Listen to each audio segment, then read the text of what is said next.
La ilaha illallah Muhammadun Rasulullah alaihi salatullah. Iya. Silakan Mbak Dela, apa yang bisa dibagi atau disampaikan tentang self confidence dalam perspektif tasawuf malam hari ini. Silakan Mbak Reza. Selamat malam, Kiai Haji Lukman Hakim. Saya juga suka nonton YouTube Bapak. Lalu juga Buya Syakur. Buya sudah sehat? Sehat, alhamdulillah. Ya tinggal seraknya aja nih. Tapi sehat terus ya, Buya? Ya setelah ketemu Pak Reza sembuh soal. Alhamdulillah. Saya sebenarnya mau nanya, karena terus terang saya juga masih harus banyak belajar dan memang masih dalam tahap proses. Dalam waktu kita menjalankan niat di awal itu karena Allah gitu ya. Tadi disebut akan ada ujian-ujian yang datang. Konflik itu terjadi karena niat itu tidak lillahi ta'ala. Mungkin kalau perasaan sih niatnya lillahi ta'ala, ternyata terjadi konflik, berarti ada masih kurang ikhlas gitu berarti ya niatnya.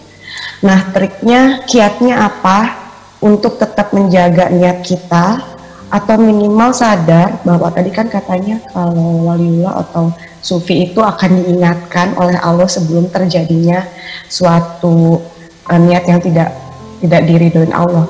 Tapi kalau manusia biasa seperti saya ini, apa kiatnya untuk tetap menjaga dan minimal tahu bahwa itu adalah ujian dari Allah atau teguran bahwa itu tidak diridhoi. Seperti itu. Terima kasih. Iya. Mungkin yang pertama saya akan berikan waktu dulu untuk Kiai Lukman. Ya, kalau orang-orang sufi atau katakanlah dengan wali tadi dengan sifat dijaga oleh Allah akan apa yang terjadi ketika ia akan berbuat salah. Nah, kita-kita yang awam ini seperti apa gambaran-gambarannya Pak Kiai Lukman? Pertanyaannya. Iya, pertanyaan yang tadi tentang jadi kita. Ya, silakan Kiai Lukman. Ya.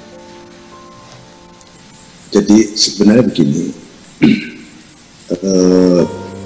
hamba-hamba Allah ini kan soal ini para sufi itu hanya istilah saja, istilah saja ya. Ketika seseorang ini benar-benar menjadi Abdullah, sudah berarti kita benar-benar menjadi budaknya atau wayangnya lah, boleh disebut wayangnya Allah. Jadi kalau saya menjelaskan tentang Abdul itu ya seperti wayang, wayang kulit maksud saya, gampangnya paling wayang kulit itu tidak satupun kira-kira peran-peran di dalam wayang tadi yang interupsi kepada dalang supaya diganti perannya. Jangan misalnya saya kok sudah terlalu bosan jadi Semar gitu ya, sesekali jadi Arjuna gitu ya, banyak dikerubutin oleh perempuan gitu, nggak ada. Bahkan yang peran jahat pun juga nggak pernah protes pada dalangnya. Tapi semua berakhir menuju satu kotaknya si dalang menyatu di sana. Gitu. Itu karena apa? Mereka tidak ada yang protes, maka ridho, kerelaan ini disebut oleh para sufi sebagai jannatud dunya.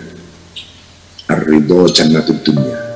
Ridho itu adalah surga di dunia ini. Jadi surga di dunia itu bukan fasilitas enak, asik, hedonis macam-macam, enggak. Rupanya adalah ridho. Ya, jadi kalau kita kepengin tahu raihanul jinan ya, aroma surga yang itu ada di dalam ridho.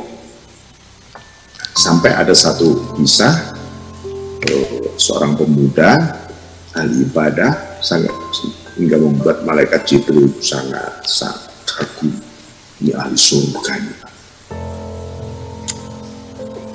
Dia lapor kepada Allah, Tuhan boleh nggak saya sampaikan pada pemuda itu kalau dia ini ahli surga? Silahkan, tapi kamu lihat dulu di Lauhul Mahfuz dia ahli surga apa neraka. dilihat oleh Jibril, ternyata dia ahli neraka. Sangat kaget Jibril, Tuhan ini kasihan, biarlah dia berhenti beribadah, dia sujud terus kepadamu. Boleh nggak kalau saya sampaikan kalau dia ini ahli neraka? Datang, Assalamualaikum, diam saja pemuda itu, tetap sujud saja, bersyukur, bertasbih sampai 3 kali. Jibril mengatakan, hei pemuda, kamu ini ahli neraka, saya mau, kenapa nggak kau jawab tadi? Pemuda ini akhirnya menjawab, Waalaikumsalam, saya tahu Jibril, kamu tadi bilang kalau aku ahli neraka, tapi kenapa kamu kok, kata Jibril, terus menerus beribadah, kan nggak ada artinya kamu.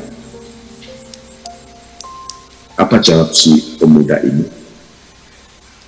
Loh, kalau saya ditakdirkan menjadi ahli neraka,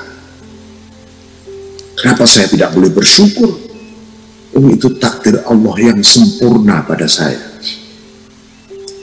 dan tidak cacat sedikit pun takdir Allah. Kaget Jibril. Wah, ini pemuda ini kontroversial tampaknya. Dia lapor kepada Tuhan, Tuhan, hamba-Mu kok begini. Kata Allah, cobalah kamu lihat lagi di Lauhul Mahfuz bagaimana dia. Dilihat, kok berubah dia, jadi ahli surga. Dia balik lagi, dia bilangin, kamu ini ahli surga. Tapi si pemuda juga tidak bergembira juga enggak. Ini juga enggak, biasa-biasa saja. Nah, ini artinya apa? Ar-ridho anillah ini menempati sebuah posisi yang membebaskan betul, ya, untuk sebuah harapan, karena dengan ridho itu apa ya, rasanya ya hidup ini lebih merdeka betul. Saya kira itu tambahan dari saya ya. Baik, terima kasih Kiai Lukman. Buya, kita tarik lagi tentang apa yang disampaikan Mbak Reza tentang niat dan kita menjaga niat. Ya, menjaga niat bahwa kita ini kan kalau Nabi punya keistimewaan maksum, kemudian para wali punya keistimewaan juga mahfud. Nah, kita kadang-kadang niat itu kan bisa saja di tengah jalan menjadi goyah begitu kan, atau tidak sesuai dengan awalnya. Ya, niatnya seperti apa? Saya kira itu menjadi standing order ya, bahwa niat itu jangan take it for granted, bahwa niat saya benar, sudah selesai nanti pasti benar. Enggak, di tengah perjalanan bisa berubah, bisa dirampok oleh setan. Makanya niat itu sendiri mesti dikawal. Makanya perlu ada muhasabah, ada self correction, selalu dikoreksi, dikawal.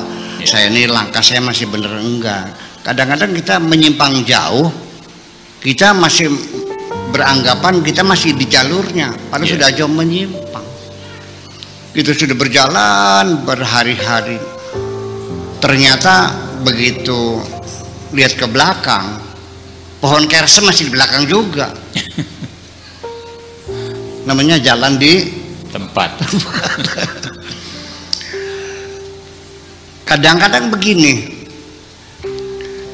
kita mau makanya begini, sebelum kita melangkah, ya, melaksanakan niat kita, yang pertama adalah titik tolak kita dibikin persis yang akurat sekali. Kalau perlu pakai kompas, pakai apa saja yang kira-kira lurus. Lurus itu adalah dua titik yang dipertemukan dalam jarak yang terdekat. Itu namanya garis lurus. Garis lurus. Tapi kalau jalan nggak ada, yang ada lempeng. Yang lempeng bukan lurus itu mah. Mau ke Jakarta, melangkahnya ke timur, nggak bakal ketemu. Jadi pertama kita harus tahu dulu tujuan kita kemana, to the point. Mana mau kemana? Ke Jakarta, yaudah tujuannya. Di tengah perjalanan juga kadang-kadang kita nggak jadi ke Jakarta, tergoda akhirnya mampir dulu ke Patok Besi, minum dulu di situ, akhirnya nggak sampai Jakarta kan. Nah, nanti ketika kita ternyata menyimpang dari niat awal, itu selalu mengklaim kepada setan. Gara-gara setan yang menyelewengkan kita ini. Semua orang menyalahkan setan. Nanti di akhirat setan dipanggil oleh Allah, diadili. Wahai setan, apa betulkah kamu yang menyelewengkan mereka? Apakah engkau menyesatkan mereka? Ditanya oleh Allah. Kemudian setan itu menjawab, wa qala qarinuhu ma athghaituhu. Aku tidak menyesatkan dia kok. Ya, innahu kana fi dhalalim ba'id. Orang itu tersesat sendiri kok. Jadi si setan itu tidak menyesatkan, ini pengakuannya, hanya menggoyang dikit saja, tek saja, sedikit saja. Katakan 1/1000 mili ngedaratnya kan. Tetapi ketika titik tolak itu tidak lurus, maka lama kelamaan setelah sekian ribu kilometer akan renggang, akan semakin menjauh. Disitulah fungsinya. Makanya yang benar niat itu ya kan gitu, harus kita jadikan titik tolak yang sejak awal harus betul-betul lurus sekali.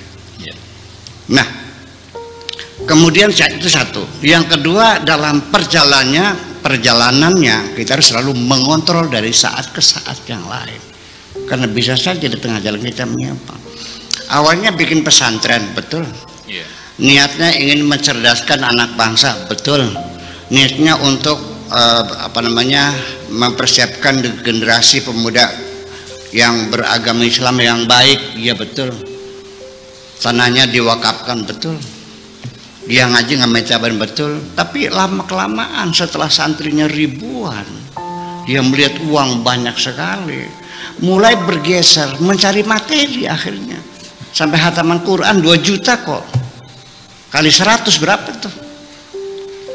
Kambingnya motongnya hanya 4 kok. 2 juta kan pantesan tiap tahun. Akhirnya dulu mewakafkan tanahnya, setelah lebih banyak malah tiap tahun beli tanah. Iya kan? Awalnya adalah melawan korupsi, betul nggak? Setelah mendapat jabatan melakukan hal yang sama nggak? Nah, itu kan persoalannya. Niat awalnya betul. Nah, itulah makanya kita kembalikan pada akhirnya mah beginilah. Apapun terjadi nggak usah menyalahkan setan lah. Saya kasihan melihat setan tuh. Selalu dipersalahkan oleh manusia. Tapi lucunya begini, saya kasihan melihat setan karena oleh manusia sealam dunia dipersalahkan setan itu. Sehingga saya tawarin, Tan, boleh, mau nggak saya berikan bantuan advokasi? Dia bilangnya nggak usah, katanya nggak usah. Maksudnya apa? Ya biarin aja lah. Kenapa sih? Memang ya saya seneng aja. Saya nggak mengerti, manusia kalau dipersalahkan marah nggak? Marah. Kalau setan gembira dipersalahkan tuh. Kenapa kamu gembira? Ya, saya senang disalahkan. Kenapa? Karena ketika menyalahkan aku, kata setan, itu orang itu dapat dipastikan tidak mungkin akan bertobat kepada Tuhannya.